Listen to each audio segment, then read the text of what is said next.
All right. Welcome to the Circle of Grace One. I'm your host, Chief Principal Teacher and Founder, Brother Francis E. Revels-Bey. I am the founder of the Circle of Grace One, the host of the Circle of Grace One, the bishop for the Circle of Grace One, which is a spiritual and metaphysical ministry founded on July 2nd, 1999 AD under the aegis and the anointing of the Angel of Grace through divine providence. Take these glasses off so you can see my eyes. Been a little under the weather, but if I have these glasses on, it'll just be a little bit too much reflection of light, uh, perhaps to you all. And what we're doing today is this is episode number 2, basically back again on this particular website channel, which is Ustream TV online. And we promise to be back here at 5 o'clock Mountain Standard Time. Today is December the 9th, 2013. So before I get started with today's show, which I'm going to talk some more about numerology, and I'm also going to talk about some other things that will be very helpful.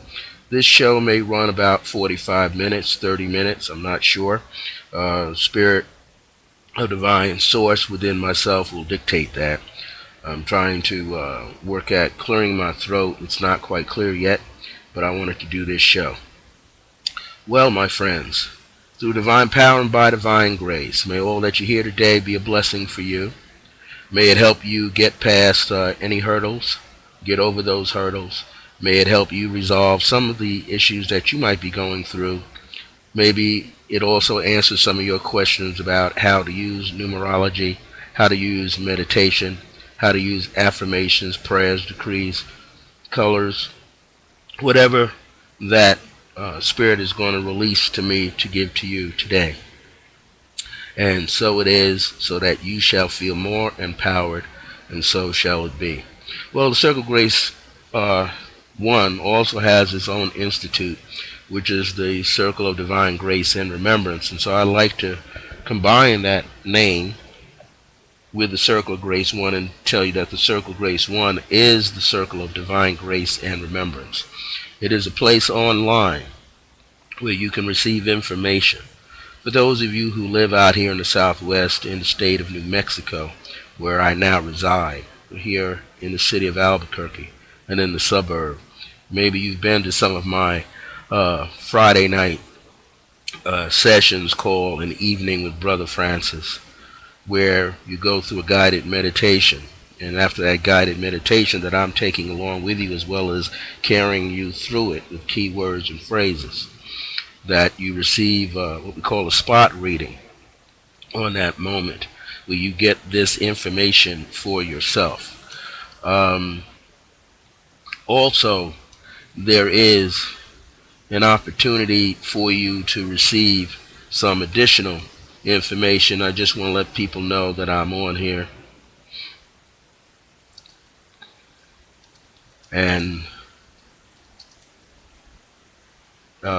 what I want to also say is that the Spiritual and Metaphysical Institute, which is the Circle of Divine Grace and Remembrance, was founded on February the 7th, 2009. So it's interesting that 7 and 2 quality is kind of interchangeable. And has 5 distinctive levels to it.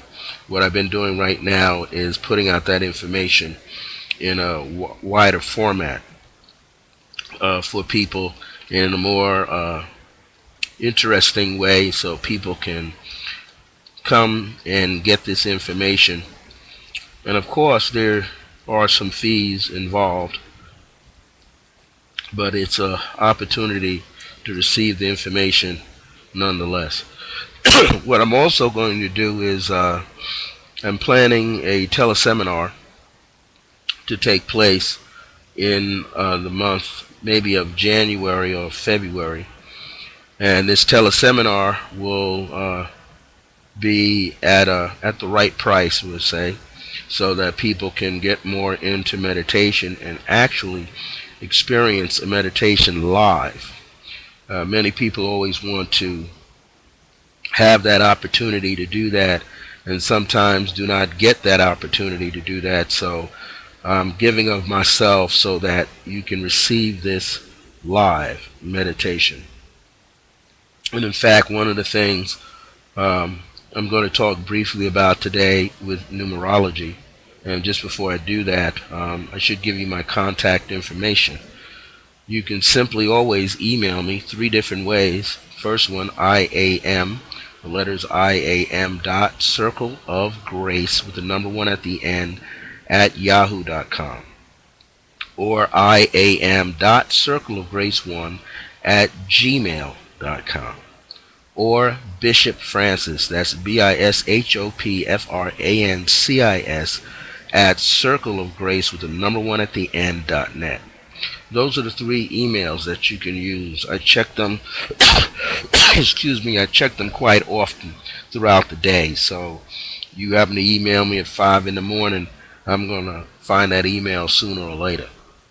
And I have different ways of checking my email without even being online. So I want to let you know that today we're going to talk a little bit more about numerology. And I always say that numerology is the shorthand of astrology. And the reason for that is because it simply is. It's sort of like the brother or sister, the sibling to astrology. So people get a chance to really connect in ways that are possible. So one of the things you want to be aware of is that when I say it's the shorthand, each number corresponds to a planet that rules a sign. And so last week we kind of touched upon that. Excuse me. I'm using my throat a lot, so let me have a little bit of rooibos tea here. One of the things about numerology, and I talked about it last week, I went through the personal year numbers from 1 to 9. And so one of the things that people are thinking about, well, what's the most important number that's governing my life right now? And just like in astrology, you can progress a person's chart by taking each degree. So if you find out where your, let's say your sun sign is, you find out where your sun is placed in terms of degrees in your natal chart. And then you could take each one of those degrees thereafter according to your current age and find out just where you progressed. Now, other astrologers also can tell you sometimes of the bigger planets and which planet is basically ruling your entire chart, natal chart. And they could progress that as well and find you, and tell you where you are. So with numerology, you can do it through personal year number, personal month number, right down to a particular week or day. There are numbers that govern those sections. You can also look at in its entirety what is called your life path or destiny number. That's the numerical number attributed to the month, the calendar day, and then the year. And as I expressed before, many people like to lop off the 19 and lop off the 20. Well, you can do that, but usually what happens is people looking for specific power numbers to line up. And sometimes when you do that, looking for specific power numbers to line it up, it's like when people look at universally 10, 10, 10. That was 10, 10, 20, 10. Okay, that was considered a very significant time. Well, there were some other significant times also when you didn't have that 10 there distinctly, but how come maybe 1919 might have been a significant time? Not 1 plus 9 is 10, or 1928, 2 plus 8 is 10, 1937, 46, 55, 64, 73. Okay, you're going right down the line. 82, 91, and so on. So there's different ways, you see, which one are we talking about? Now, when people are talking about the numbers, Of course, everybody has the general consensus collectively that, okay, we were talking about the 10th year in this whole vibration of 2000 to 2999. So often people are looking for power zones. Well, see, there's other power zones too. And likewise, you still are using this calendar system. So you're using, let's say, you look at your date of birth. You never really say, okay, I'm born, and use myself as an example. I'm born in 1952. I fill out an application somewhere. I never write just 52. I write 1952. Why? Because I was born in 1952. I wasn't born in 1852. Wasn't born in 1752. Excuse me. So, you see, there's an importance that we have to look at distinctly how these numbers are coming about, because it helps describe the platform that you are on, your rocket ship, so to speak. And also, the birth month governs you the first 28 years. And in astrology, they say, well, Saturn makes a cycle every 28 years. So if that's true, that it makes this cycle every 28 years, then that means every 28 years you have an opportunity to kind of jumpstart your life all over again. So it means you get the first 28 years to try to figure it all out. And it's kind of difficult because you've got the numerical month vibration there. You also have, which is the main one that's governing you, but there are influences going on from the calendar day that you're born on. And that calendar day is also moving at the same time with the birth month number. The only time that the calendar day starts to have a stronger influence and the birth month kind of passes off is when you hit age 29. And now you're moving from age 29 all the way, or age 26, but the value of it takes over at age 29 all the way to age 56. So now you get a second opportunity to make your life what you want it to be, to get clear.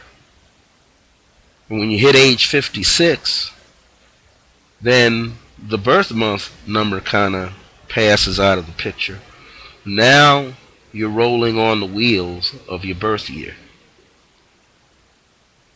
The birth year is very powerful because it was holding up the other two pillars, so to speak.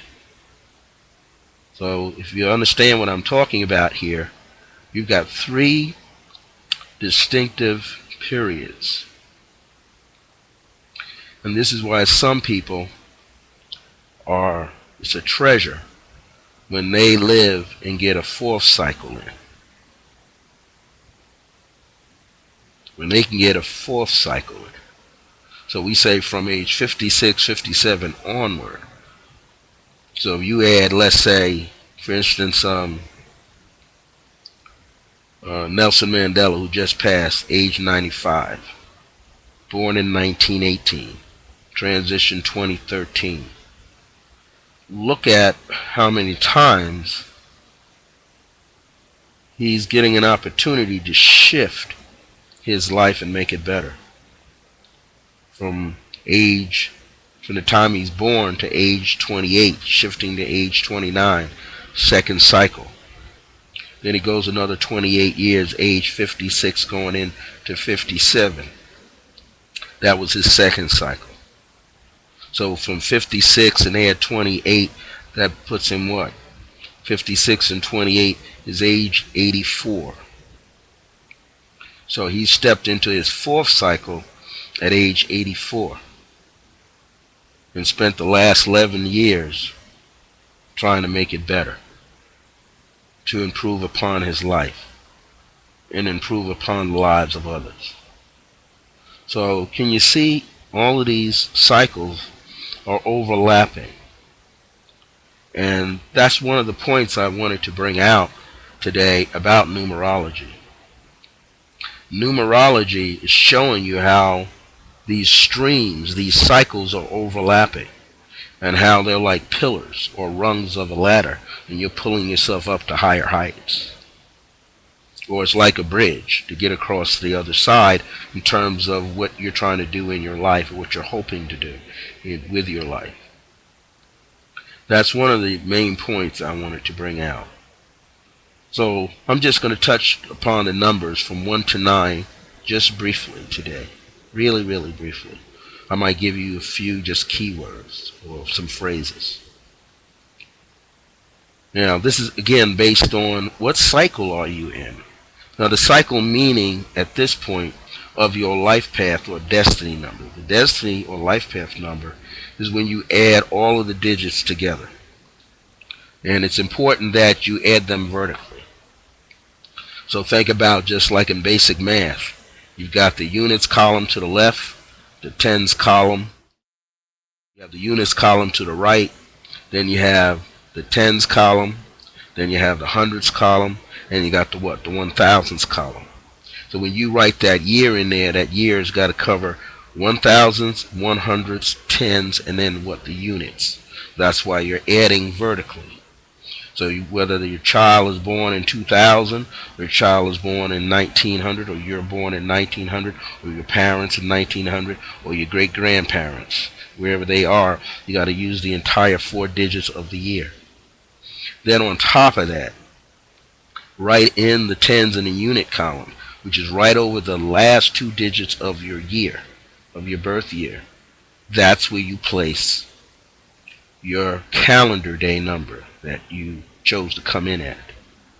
So if it's a compound number, you have to put the unit over the unit column and the tens column, the number for the tens column. And then there's the month. So you got single digit months 1 to 9, and then you got the 10th, 11th, and the 12th. The 10th, 11th, and the 12th numbers must be placed in those tens and unit boxes. Just like the compound numbers from 10 to 31 must be placed in the tens and unit columns. Now, when you add up all of those numbers, there's something I call a destiny year. Now, that destiny year may trigger a remembrance to you when you achieved the understanding or somehow stepped in to the meaning of your life path number. Now, some people have different ones than others, but it may give you a hint when you started to arrive in terms of understanding who you are. So let's take an example of a person who finds that using born in the 1900s. Let's say a person finds that their destiny year number was 1971. Okay, which means that probably the person had to be born in the 1950s. Excuse me, had to be born in the 1950s in order to see that being 1971 or 1972. And what would you do with that destiny year when you see it? Well, first of all, you get an opportunity to subtract. If that destiny year is higher than your birth year, you get to see how old you were at the time when you arrived at that destiny number. See, 1971 produces a what? You can see it as 10 plus 8 is 18. 1 plus 8 is 9. Or maybe you want to go the other way and see it as 81. However you want to see it. You're still reducing the digits to get a single digit. So you see a 9, life path number, destiny number. So what do we have here? Well, when we're looking at this life path number or destiny number, we're looking at, this is what you've come here to learn. so that you have more success in your life. So the person has a 9 destiny or life path number. Either term, doesn't matter. It's always around you. When the person has a 9, that means that sometimes they are blessed with more than one skill in their life, more than one talent. And usually when people have 9 destinies, they've got so much that's going on in their lives. Well, one of the things they have to learn is learn to be competitive for themselves. Learn to be a participant in life. Learn to trust and honor all the talents that they have, and then try to make them into a skill. So you're aware that you're born with some gifts and some abilities. Then you got to find out how to utilize those gifts and abilities. Then you got to put them in motion so that they become a skill for you. And then you take that skill and use it in the world. Now, for those of you that are students of the Tarot, you'll find that when certain major arcana cards come up, there are certain major arcana cards that typify that. You'll see them. There's like 2 of them. And I'll just let you know that you're going to be looking for the cards that will show the head of the bull, which is Taurus, the head of Leo, the lion, and then it'll show a Scorpio or eagle for the Scorpio sign. Then it'll show the water bearer for Aquarius. So Taurus is representing what you possess, what you're born with. Leo is the priority, the importance, the strength. Scorpio is the skill set you put it into. Aquarius is humanity, how you care to share it with the world or offer it to the world. So you see these qualities here. You're taking your numbers all the way through that. So it's an ability. It's a talent. It's a skill that you have and you utilize it. So let's say if you have that year produced destiny, you produced a 9. That means when you came into that, you have to see what age that was. Maybe that was a significant time. If not, then add on 9 to it and find the next set. The next age. And you keep going, and eventually you'll see where you just kind of started making a difference with yourself. So let's say you have a destiny which is a 1. But what is the 1 destiny? 1 destiny is all about self-awareness. Yourself as an independent being or individual, learning how to be self-sufficient within your family setting. You've got a mother and father, and perhaps you've got a sibling or 2. Or maybe you find yourself living with an elder. So this is something that you're acquiring. You're getting ready to know yourself, explore who you are. But it's also an opportunity to learn to override your ego, not let your ego take over. It's about being more inventive, being more courageous, trusting in you, in the power within yourself. But what about a number 2? A number 2 deals with the gift of partnership. It's connecting with other people. So you might have a sibling that you are working with. You might have a coworker. Maybe you have a romantic partner or a marital partner. You're learning how to relate to another person. How you two can work together like a team. Then there's the number 3. What is a 3 destiny? Well, that's your socialization card number. You're learning how to interact with other people like your peers. You are also learning how to become, again, more independent and trust your creative skills. So it's about learning how to express yourself through the power of the written or spoken word. Some people become great speakers. When you find somebody with a life path or destiny number of a 3, they usually talk a great deal. And they also are very articulate. And they also highly animated. They may talk with their hands, use their body language. They also have a great connection with children. They have a lot of focus, a lot of self-discipline. The only thing they got to overcome is procrastination and laziness, or embellishing the truth. Sometimes they like to be on stage, so they have to make sure that they're not always on the pedestal, trying to get that clamor for attention. Sometimes in a low side of the 3 is seeking attention at all costs, even if it's negative. Then you have a 4. What is the 4? 4 is about structure and order. Having more structure, having more order, but having simplicity and working along with change that happens in your life. Sometimes that change can be sporadic. So a person has to pay attention to that, sporadic changes. Usually in a 4 life path destiny number, it's about those who are more mature along the path in life. So you might find an elder or a mentor to connect with someone a little older or having more experience than you have in your field.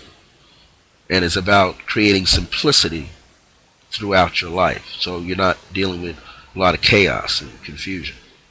It's also learning not to change your mind too often. Sometimes you need a second or third opinion, or just another way of looking at something. A 5. 5 is also about communication. 5 likes to be on the go. That's what you are doing if you have a 5 destiny number. You're constantly in motion. And what you learn how to do is to adapt to the different personalities going around, different individuals. Also adapting to change in events that go on in your life. Think of like an athlete, the team sport. You know, the lead keeps changing. Excuse me. And as the lead keeps changing, everybody on the team has to do something slightly different so they can stay ahead of the opponent. So they might have to change the game plan or do what they do best and just take it up to a whole nother level. But it's adapting and adjusting. That's the key. And as you adapt and adjust, then you can do it faster and faster and faster because it becomes like second nature to you. Also, when you have a 5 destiny number, you have a tendency to be drawn to members of the opposite sex who could be younger than yourself. So you're looking for that youthfulness kind of energy. Maybe some of your friends are younger than you as well. A 6 destiny number. Well, the 6 is all about family, all about team effort, all about community, all about honoring parents and elders. Excuse me. Especially mom and dad. And that might be difficult because not everybody has a good connection with the mom or the dad. So one is looking to do that. That's very important. To be able to make that shift. But you ever heard the phrase, well, I need to put myself in that person's shoes? Well, if you're the child and you want to understand what the parent is going through, when you get a little older, then you are in their shoes. Then you kind of know what it's like to run a family and how difficult it can be. But 6 is the power of love, the power of unconditional love. And unconditional love brings a sense of resilience and, excuse me, healing into your consciousness, into your conscious field of awareness. So, with that, one is learning a great deal, about self-love. One is learning about forgiveness. This is all under the six. One is learning how to be in service to another. That's all under the six. And how can you be in service to another, but you must be in service to yourself? So you must give yourself what? Self-love. You must give yourself the sense of forgiveness. This is important. Also, here's another quality. As six is about service, six is about education, six is about health. There's different qualities of health, not just the physical. There's emotional wellness, there's spiritual wellness, there's mental wellness that goes on. And how to bring that together in a sense of community. And this community doesn't also mean the broader spectrum of community. It could be your next door neighbor and you. It could be you and your sibling, you and your mom and dad. How do all of you relate to each other and assist each other? So out of that six, there's a sense of understanding that comes into the picture. Then there's seven. And seven is spiritual awareness, spiritual healing, know thyself, self-healing. Physician, heal thyself. It's all about that. It's all about greater spiritual awareness. And four, like seven, like eight, are the old soul journeys. You've been here before and you're pretty much aware of it. Now you're learning how to bring peace and harmony and happiness into your life on a greater level. So not only you're touching other people, but you're also blessing yourself at the same time. So with the seven destiny, in the seven destiny, as much as you are acquiring information about things that are spiritual and metaphysical in the parapsychology worlds, paranormal worlds, make sure that you are delving in the psychological makeup of yourself. You want to make sure that you are developing a sense and a source of inner strength with yourself. In other words, everybody's got something in the closet about themselves and they have to work on it. You have to bring healing to the scars and the wounds in your life. You have to express your feelings. That's essential. You got to know that you feel something, you sense something, and you do know where it's coming from, the energy of it. And you have to allow yourself to get into it. Sometimes it's good to go into a distant past, but the best past to look at is the one that's a part of your life at this current time. Then you have the number 8, and the 8 is respecting tradition, culture. 8 is learning as you do that you're better able to govern yourself. Also, it's a respect of teachers and elders. Broadening your awareness. 8 is also, as a destiny number, to learn how to make money work for you and not you work for money. Learn how to make the material work for you and you not enslaved by it. 8 is also being respectful to universal and cosmic law first. Then you can understand how man-made law is put together and how to work within that law. You don't have to really operate outside of it. Many people feel they do.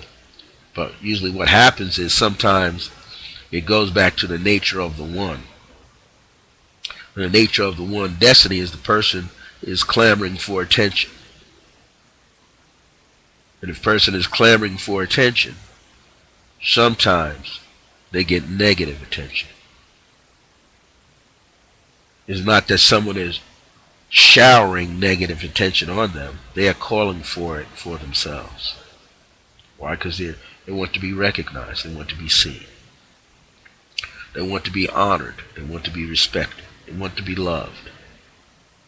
Well, they got to have self-love first. So one must seek self-love first. Value. How do you see yourself? Last is the number 9. Well, before we get to 9, 8 is overcome restrictions and limitations. Then there's 9. 9 is like 1. As you skyrocket in your life, 9 says you got a lot of skills, a lot of talents, a lot of opportunities. You can do more than one thing. But you must have self-control. You must, by this time, have self-mastery. What is self-mastery? Self-control, self-mastery, overriding anger. You must be able to not be self-centered and egotistical. You must not seek the pedestal. So you have a 9 life path or destiny number. It's about remaining open-minded, open-hearted, but humble at the same time. So it's about being assertive, not aggressive. The true warrior is not at war with anybody else but him or herself. At war with the ego. Trying to eradicate it, trying to balance it. Because sooner or later you've got to rehook yourself up to the universe. You're not separated from the universe. Yes, you are an individual, but inside of you, you are still connected to a divine source that gives you your light. And so, when you have that 9 destiny number, you've got to overcome a lot of things. It's all back to self-love. When you become a humanitarian, you have worked on forgiveness in such powerful ways with yourself that you can love yourself and love somebody else just as they are without trying to change them. The person's going to change themselves because they're going to study themselves. They're going to expand themselves. So I wanted to bring these points out about these numbers, and you have a better understanding about which numbers are governing you. So when you have understanding of those 9, and this is just a generalization of those numbers 1 through 9 as a destiny number, your birth month, your birth year number, and your birthday calendar date number are different mini lessons. Excuse me. They are different mini lessons belonging to your main lesson. So it's broken up into 3 parts. The birth month number, the calendar date number, the birth year number. Those are the 3 distinctive mini lessons of your major lesson. Now some people may have all the same. Well, how's that? They might be born in the 6th month, or the day that adds the 6, or is the 6, or a calendar year that is the 6. 1 plus 8, that's 9. Or they might have 3, 3, and 3. That's a 9. So you want to look at these different qualities, different numerical expressions. I said I was going to keep this program short because I'm working through some health situations here, just a slight cold and congestion, but I wanted to broadcast. Excuse me for a second. I still like to get this information out. One of the things I want to bring and share with you is a meditation, very brief meditation. And I thought about it today. What kind of meditation could I share with the audience, whether you're watching this live or watching this at a later time? We're going to be here every Monday, 5 p.m. Mountain Standard Time, 4 p.m. Pacific, 6 p.m. Central, 7 p.m. Eastern Time, every Monday. So, we're going to use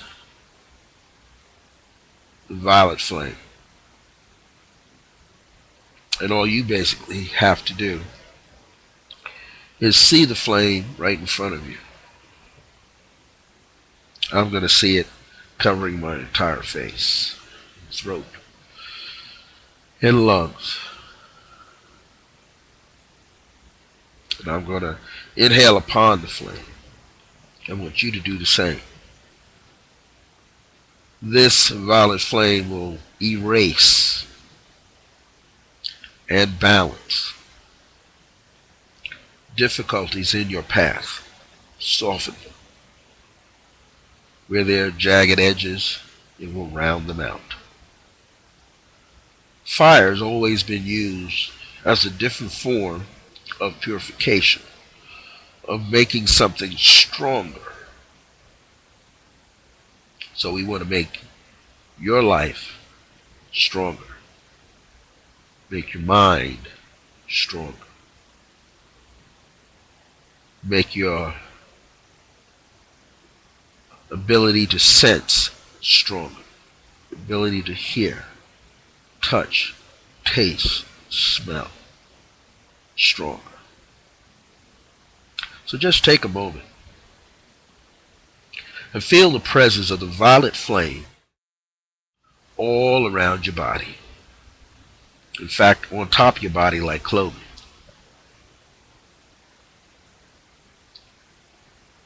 Take a moment and feel like a robe all over your body.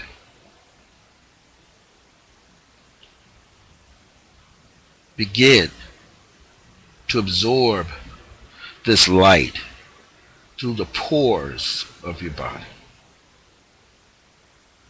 You know how you are when you take a bath or a shower, you feel the water right on your skin. Feel it passing through the pores of your skin, right through your pores of your head and the hair follicles, your nails, your teeth, the tubes in the ears and the throat, optical nerves, every fiber in your muscle, every layer of your skin, right down to your taste buds. Feel that violet flame color. Know that it is creating a balance. It is going to get rid of everything in your system that doesn't belong there. Let yourself relax now. Let yourself go deeper. And as you do that, I'm getting ready to sign off.